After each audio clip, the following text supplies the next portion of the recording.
What is up, everybody out there in HeroClix land? This is your boy Scotty P, and I'm back. And you know what that means. That means we have another WizKids HeroClix unboxing series.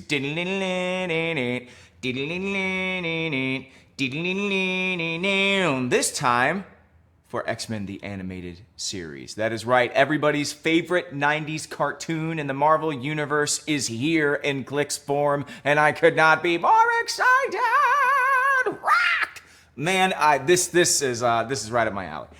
You guys have been with me for years now as we do these unboxing series, and you know how much of a massive X-Men fan I am. And a lot of that was preteen and teen me watching X-Men on TV. And then I followed them into all their other future cartoon situations. X-Men Evolution, I loved. It ended suddenly. I didn't know why. Wolverine and the X-Men was fantastic. It only got a couple of seasons, and I didn't know why. But man, I consume all things X-Men, like in a very large way. Like, I don't know who else out there understands my love for X-Men stuff when you can see that I still have the Burger King toys of X-Men Evolution. Guys, I'm not kidding. Yeah, I've got them all. The Cyclops, I've got the Quicksilver, which was such an awesome character in that show. Anyway, but we're not talking about that, but I'm going to keep on bringing these out. We are talking about X-Men the Animated Series, but hey, WizKids, if you want to do another cartoon property, please, X-Men Evolution is also waiting for you. I literally have all 8 of the toys. That being said, we are talking about the 90s fantastic, wonderful X-Men the Animated Series, which means I think we're going to get a lot of very cool but incredibly classic versions of our favorite X-Men characters. We've gotten the leather jackets from the Grant Morrison run. We've gotten a lot of the modern day stuff, you know, in the last few years. We had Avengers vs. X-Men. We had all that stuff, all of the new costumes. But here we are going to get those old 90s, big shoulder pads, solid block coloring, you know, all that cross-hatching from Jim Lee and all of his X-Men run. We are going to get all that glory, I think, in this particular set. I'm excited, and what makes me even more excited, colossally excited, you can even say, is the fact that in every single one of these bad boys, we get a Colossal figure. That's right, 1 Colossal figure and 4 standard figures in every single one of these boosters. Now, I don't have it in a brick form right now because, guys, the brick is huge. But we're going to turn it around here. Look at that. We have Voltron Iceman, guys. Oh my gosh. I feel like WizKids did that just for me. We've got Colossus Juggernaut with the Cyttorak, the gem of Cyttorak in there. We've got the Hellfire Club, which were actually a super big part of the X-Men the Animated Series. I believe that they played a huge role in the Dark Phoenix saga that we saw in X-Men the Animated Series. So, and plus, you know, they were also huge in the books for forever. But we don't know the Hellfire Club like we used to. So I'm excited to see all those people come back. All right, let's see what else we got here. Keep on turning it around. A big old Sentinel. We can accept. We know we can expect a few of those in this thing. Your classic X-Men. A Sentinel. A little Nimrod action. Oh gosh, this is gonna be great. And on the top of the box, we do see Dark Phoenix, Jean Grey, and her galactic form herself. 80 figures. 80 figures in this thing. So, without further ado, I just want to get right into the set. And if we're gonna get right into the set, then we're going to get right into the Fast Forces, which they sent me, which is awesome. The Fast Forces, Dark Phoenix Saga. You can see we've got Jubilee and Wolverine and Storm, Gambit, Beast, and Rogue. Very cool. A nice base set to kind of look at. You know, the lineup, the roster for X-Men the Animated Series wasn't actually completely my favorite. You had Jean and Psyche. You had Wolverine and Jubilee, which I know people love Jubilee. You had Beast and Storm, and then you had Rogue and Gambit. And I feel like Gambit is what really tells me if you're a fan of the 90s X-Men or not. Because if you love Gambit, then you came to the X-Men in the 90s. That's just how it goes. If you are kind of iffy on Gambit, you probably started being an X-Men fan maybe a little bit earlier. But, you know, no offense to all the Gambit fans out there. But the lineup was weird for me. Missing Iceman was a huge thing for me. Missing Nightcrawler and Colossus.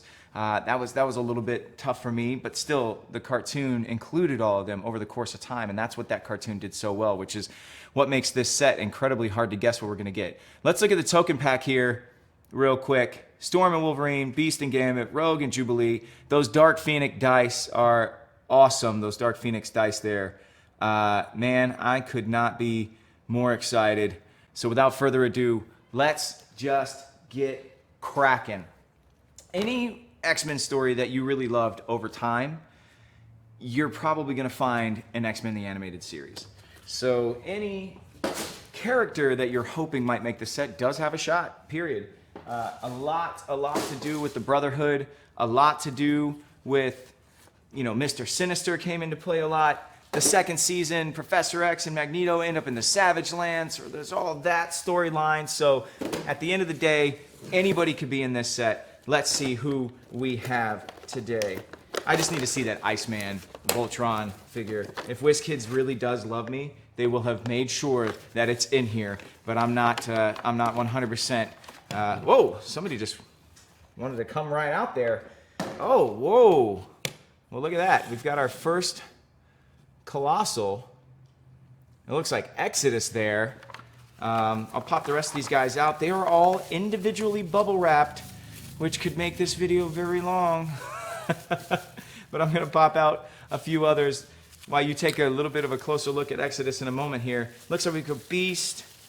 Looks like we've got the Kleinstock brothers, Acolytes, making a strong appearance here with Exodus and a Kleinstock brother. I think there were 3 of those Kleinstock brothers. I don't know. One of them died. I think the one that died was Eric, and then the other 2, I don't even remember, man. The Acolytes, not really my favorite X-Men villains. I don't know. They were kind of like the Mutant Liberation Front, how there was just a ton of them, and then they all died quickly, and then you never really cared about any of them. You had some that stuck around, like Scanner and Amelia Vaught, and the rest. Whoa. We got a super rare in our first booster, and it is a switch click as well. We're going to have to take really close looks at all of this. All right, enough jibber jabber from me. We've got Exodus, who is a common Colossal. Okay? So I don't know what the rarity is going to be on these when you have common, uncommon, rare, and super rare on the Colossals here, since you get only 1 per. Then we have, let's see if I can figure out a way to show you these guys, all at once. You got the Kleinstock brother. You've got Senator Robert Kelly, who everybody hates in the X-Men world. And then you've got a Kleinstock brother, you got Beast, and then you got, Legion, which is great. That is our first super rare, and he looks awesome. All right, so our first booster, first Colossal set that we've done on the new Hyper RPG set, which is where we're shooting from right now. So we'll try and figure out all of this. Legion has 2 cards. Let's just start with Senator Robert Kelly. Zoop. He comes in at 30 points. He is set number 18. Senator Robert Kelly has some powers here. He's Sentinel and Politician keywords. I like seeing the Sentinel keyword. He's got a trait. I have come to see that mutants are not the threat I once thought them to be. Once per game, when Senator Robert Kelly is KO'd, do not remove him from the game. Instead, after resolutions, place him in the square he last occupied on click number 3.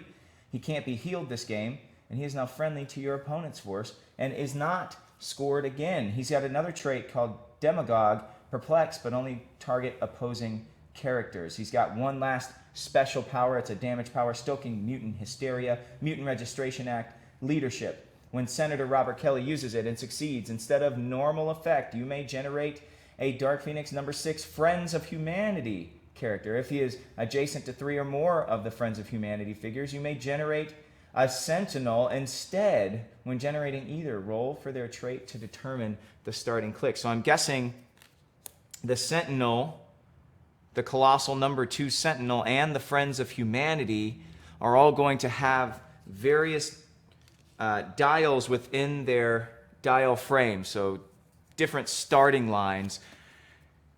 That's awesome. He just pops out Friends of Humanity, and eventually you can take 3 of those. It's like Monopoly meets HeroClix. Put a couple of houses down. Next thing you know, you got a hotel. Put a couple of Friends of Humanity down. Next thing you know, you've got a Sentinel.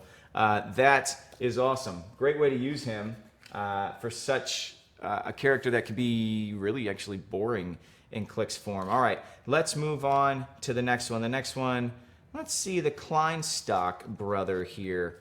I'm interested to see how they did it. The Kleinstock brothers, again, with the Acolytes, the problem for me is just that you didn't really get to know them. You didn't really start to really care about them. But as I said, the Kleinstock brother, there's 3 of them: Eric Kleinstock, Harlan Kleinstock, and Sven Kleinstock. Merged form. When Kleinstock brother starts the game, choose his starting line and vulnerability and damage +1, but only if Kleinstock brother is within 3 squares of exactly 1 friendly character named Kleinstock brother. Both with different starting lines. Impervious and damage +2, but only if Kleinstock brother is within 3 squares of exactly 2 friendly characters named Kleinstock brother, all with different starting lines. So they're all going to have a different starting line, I'm guessing. Another trait, Mutant Messiah. Oh, this sounds very much like a shared trait, probably for the Acolytes. At the beginning of the game, for all characters with this trait, choose a friendly character with the Acolytes or Brotherhood of Mutants or X-Men keyword. That character can use Mastermind, but only to choose characters with this trait. Eric, the Flying One, is a special move power, sidestep, carry 2, and flight, but only to carry friendly characters named Kleinstock brother. It's an Acolytes keyword. It's number 10 in the set, and let's see if I'm right. Boom. Yep. 3 different mini dials here. 3 3-click dials. You've got Eric the Flying One, you've got Sven, and you've got Harlan. Boom. There you go. Haven't really seen a lot of the Kleinstock brothers, I think, since Decimation, really. I think we figured out that they were depowered, and I know for sure that one of them was killed. I think it was Eric. Okay, moving on. Let's see. We got to go with Beast next. And Beast is this very classic Beast here from the cartoon. He looks great. I don't know if you remember, like, back in the day, Beast used to always hang upside down. They did that a lot in the cartoon. Big blue furry. But this is before he had that second mutation that came back in the early 2000s where they made him look more cat-like. So this is the Beast I really love. The way that he looks in that cartoon. That's the Beast I know and love and kind of really came to enjoy seeing in the comic books. Let's see. Let's take a look at his card here. X-Men, politician, and scientist keywords. He's set number 3. He comes in at 50 points. Oh, yeah, and the Kleinstock brothers come in at 33 apiece, just by the way. He's got 1 special damage power, rose by any other name, perplex, but only to target other characters. When Beast uses it, if the target shares a keyword with him, you may instead modify the value, except damage, by +2 or -2. So any X-Men on your team or X-Men on the opposing team, he can really double perplex up or down. There you go. Pretty simple dial. Number 3 in the set. That was Beast. Moving right on. I guess, I thought I was going to be doing all these Colossals last, but I think since we've got Legion with the switch click situation here, that's not going to happen. So we got a good look at Exodus earlier. I'm going to go ahead and just pop his card in here so we can start talking about him. Now, Exodus to me was not one of my favorite characters in the X-Men universe for a long time, but he has had some staying power. I think just in the last couple of years he showed up again, and Professor X, after coming back from death for the nth time, convinced him to go do good in the world, and I think that's what he's doing right now. Exodus, Acolytes, Brotherhood of Mutants, Marauders, and Herald keywords. Those are some powerful ones to play with. He's got a trait, Genosian Force Field. At the beginning of the game, choose 2, 4, 6, or 8 to be X. When a character more than X squares away would move within X squares of Exodus and wasn't given a move action, that character stops moving. When a character more than X squares away attacks 1 or more characters within X squares of Exodus, modify their attack by -1. That is awesome. I'm a huge fan of that. So you size up your opponent's team. You figure out whether or not they're really at range, or they've got some brawlers, they've got some folks that are going to try and come in and do some serious damage. And you kind of size them up and you pick what number of squares you want to set your Genosian force field at. And then it affects the ability to attack those within it. And it affects those with the ability to get, telekinesis, dropped off. If someone's trying to fly in and they are being moved, do they get dropped? This is some interesting stuff. I really like that power. That's very creative. Back to the card. We've got Magneto's greatest disciple. Energy explosion, pulse wave, telekinesis, precision strike, but it can only be used with more than one target. Ooh, interesting. Interesting. So you cannot target one single character with that. There's a way to get around that then when you're playing as the opponent. A special damage power named by Magnus himself to lead mutants forward. Leadership. When Exodus uses it and succeeds, instead of the normal effect, you may remove an action token from up to 3 adjacent friendly characters that each share a keyword with him. If you do, until your next turn, modify Exodus's combat values by +1 for each token removed. Wow, that is crazy right there. He's got a slew of powers inside, which everybody had to be expecting. And let's take a look at this dial, see how long it actually is. It looks like he's got a 20-click long dial. And look at those stats, man. He comes in at 500, 350, 175, or 75. 4 different starting ranges. I really like the versatility of this. He's got the Brotherhood team ability as well for that free move action. The sculpt is insane. Once again, I'll see if I can slide it up here and get him in frame here. Yeah, look at that. Bro. This is an awesome sculpt. Word to everyone out there, though, when I opened it, he kind of just fell out. The packaging did not keep him in place. So when you get these boosters, be very careful to make sure that you're opening them and kind of just being protective of the clicks within, because I would hate a sculpt like that to get broken right away because it just kind of tumbles out carelessly. Okay, last but not least, it looks like we have Legion. Legion has 2 different dials here. One says Legion, and one says Legion Fractured Savant. So I think Legion is actually going to be a title character here. So this is just the regular Legion base. You see it comes in at 75, and then Legion Fractured Savant at 85. And he is a switch click. So he comes off and just pops right on. So there we go. Little switch click base. That is incredible. I was not expecting. I mean, I thought maybe Legion might show up. You know, who knows? It's an X-Men set. I love the, all of the kids, all of the sins of the father type of characters. Proteus would be really cool in this set as well. But let's take a look at Legion's first card, and then a look at Legion Fractured Savant, the title character card. Okay, here we go with Legion. A lot of text here, y'all. Legion, 36B. So I guess this is counted as a prime. I don't know, or if it's just the switch click base. Probably just the switch click base. But like I said, this one comes in at 75 points, has the New Mutants keyword. We are Legion. At the beginning of your turn, roll a d6, then you may add 1 or subtract 1 from the result. Then turn Legion's dial to that click number. He does not return to his initial click. You can't access click 0 in any other way. All right, so it sounds like he's going to have 7 different clicks here to choose from.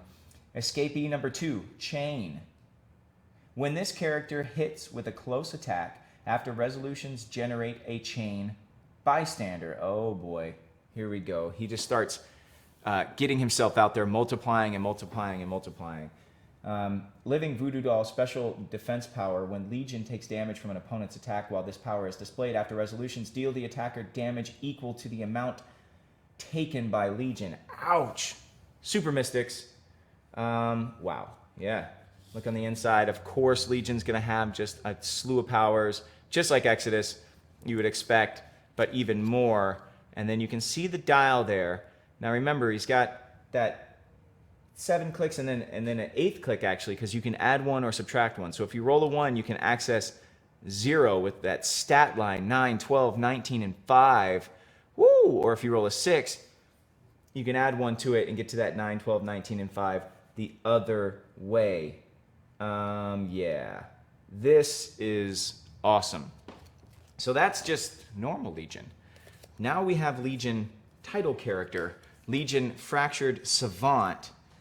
Title character, boom. Here is the card for that. This one has X-Men as the keyword. 36A is the set number.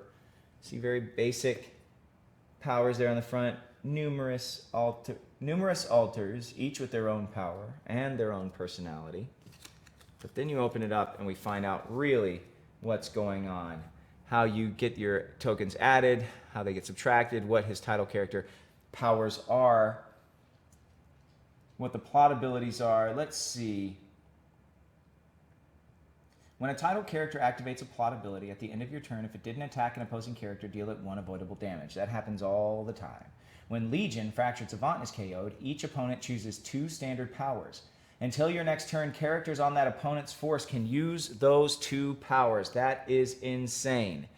Woo! Plus plot point. I'm not in control. Choose 2 different standard powers, then an opponent chooses one of those 2. Legion Fractured Savant can use the power chosen by your opponent until your next turn. Negative plot point. I'm trying to maintain control. Choose 2 standard powers. Legion Fractured Savant can use those chosen powers until your next turn. I am control. Negative 4 plot points, so use 4 of those plot point tokens to gain this power. Legion Fractured Savant can use all standard powers except Earthbound Neutralized and Battle Fury until the end of your next turn. Only starts with 1 point. You can see it there in the bottom. You can take a look at the back of the dial here. With these reality-altering powers that he has, he can gain or lose, choose a couple of powers. This is awesome. Every turn, though, you are choosing 2 standard powers. Your opponent has to pick one of them, and you can use that power that turn. You make an action, you get a plot point. You keep on adding those up, and then you can use that multi-dimensional, crazy reality warping Swiss Army knife that is Legion at his fullest. Okay, that is 1 booster, folks. That is 1 booster from this set. That is crazy. We're moving right on, though, as we don't have all day, right, folks? All right, the second booster, let's see what we got here. Okay, looks like this one held up a little bit better than Exodus's packaging. And it looks like we have, what the heck do we have here? Is that Shadow King? It is. Oh my gosh. It is Shadow King, and he is incredible looking. Oh my gosh. Yeah. Like Astral Plane, Flaming Sword, Shadow King of your worst nightmares kind of stuff. The stuff that he probably tortured Storm with forever and forever and forever. And I cannot remember if Shadow King was in an episode of the animated series and if he took that form, but I think that's probably what we're looking at there. That is awesome. That is so cool looking. Meanwhile, we've got 4 other characters that we take out of bubble wrap, which is just more plastic packaging that I have to deal with, and I am terrible at that. And I'm going to pull the Shadow King back, and we can see the other 4 characters that we got. It looks like we got Rogue and Jean Grey. We got Scanner, one of those acolytes that I did mention that kind of had some longevity, a little bit of staying power. And then last but not least, we have everybody's favorite part of the cartoon. Ladies and gentlemen, we have Morph. But not Morph like the white-headed, blank-faced Morph that we know in the comic books. No, Morph from the cartoon, who had probably one of the coolest storylines over the course of the cartoon. Used kind of in the beginning of the cartoon as fodder, eliminated very quickly, and then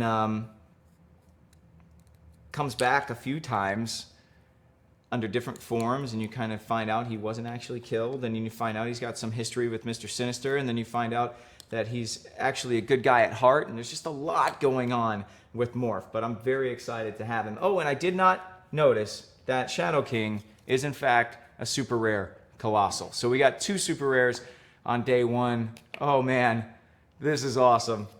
Let's see, let's start with just your basic X-Men, huh? Let's start with Jean Grey, and then we'll go with Rogue, we'll go with Scanner next, and then Morph, and then finally Shadow King. So we'll look at the 2 ladies here one more time with Jean Grey, who's leaning a little bit because she was kind of smushed underneath Shadow King's feet in there.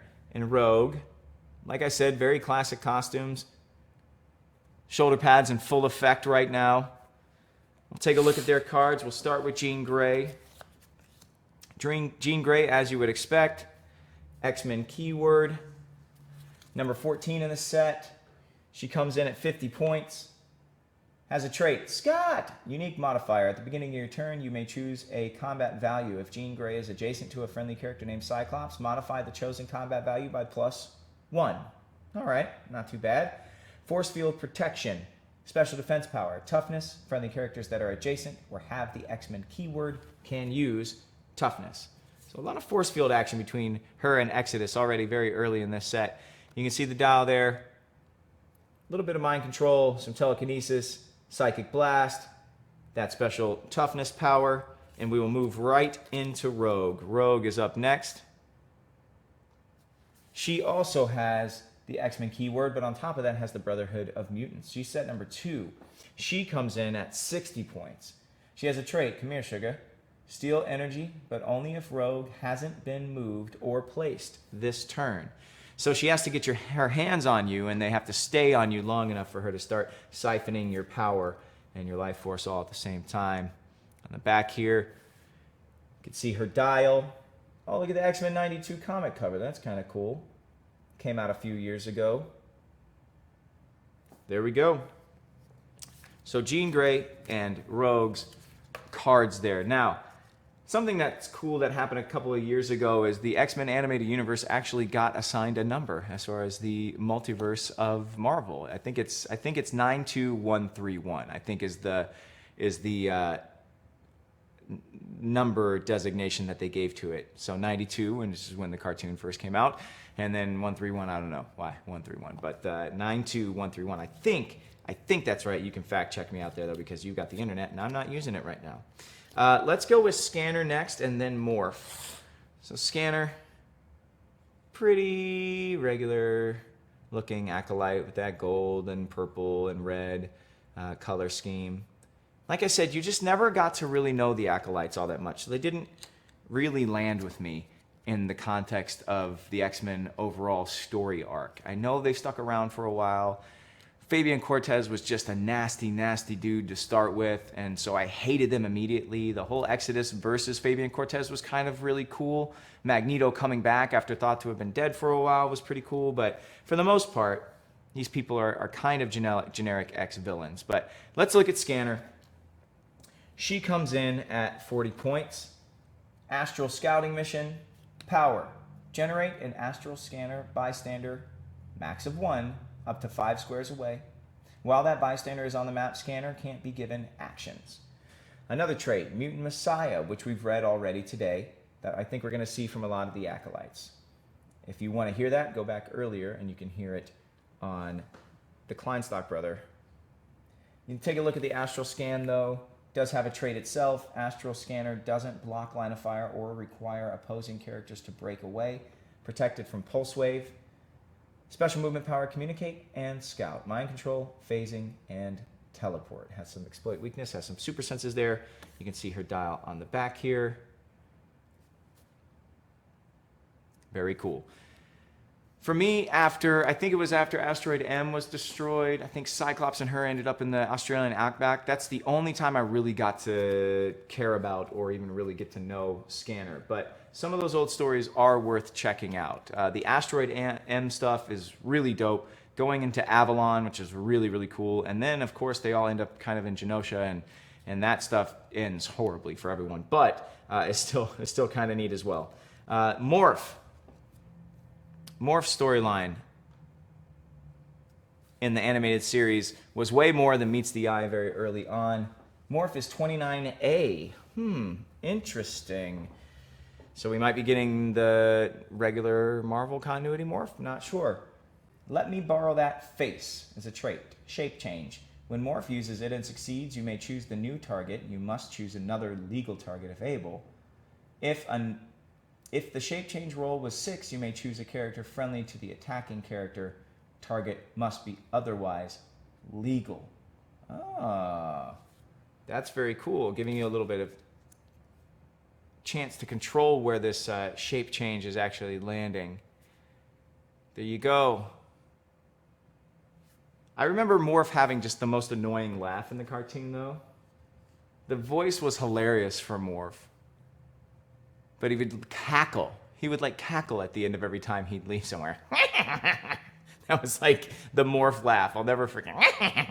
No matter what, he would say something smart and then he would go running off. We took a good look at the Shadow King figure earlier. But here is the card for Shadow King.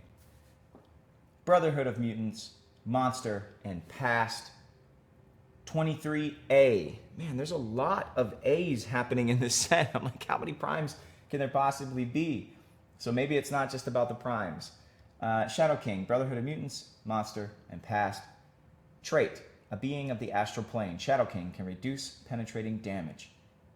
Trait, behind the scenes. Shadow King can't be targeted by opposing characters 5 or more squares away.